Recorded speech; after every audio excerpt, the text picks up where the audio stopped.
Badan Gizi Nasional BGN tegaskan program makan bergizi gratis atau MBG tidak memangkas anggaran pendidikan dalam APBN. Kepala BGN Dadan Hindayana saat konferensi pers pada Sabtu 28 Februari di Bogor, Jawa Barat menyatakan alokasi fungsi pendidikan tetap meningkat dari tahun ke tahun termasuk pada 2026. Dadan menjelaskan pemerintah mengalokasikan sekitar 223 triliun rupiah dalam fungsi pendidikan tanpa mengurangi anggaran Kementerian Pendidikan Dasar dan Menengah, Kementerian Pendidikan Tinggi Sains dan Teknologi, maupun transfer ke daerah untuk tunjangan guru. Kepala BGN itu juga membantah anggapan yang mengaitkan program MBG dengan penurunan penerima KIP kuliah di sejumlah perguruan tinggi.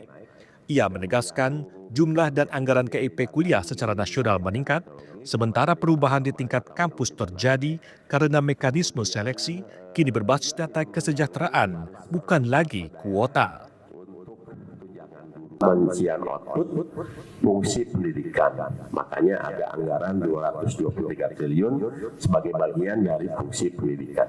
Tapi tidak mengganggu anggaran dari Kementerian Pendidikan Dasar dan Menengah karena dari tahun ke tahun terus naik. Tidak mengganggu Kementerian Pendidikan Tinggi, Sains dan Teknologi karena dari tahun kemarin ke tahun ini juga naik. Dadan mengatakan program MBG sebagai bagian dari investasi sumber daya manusia menuju Indonesia Emas 2045.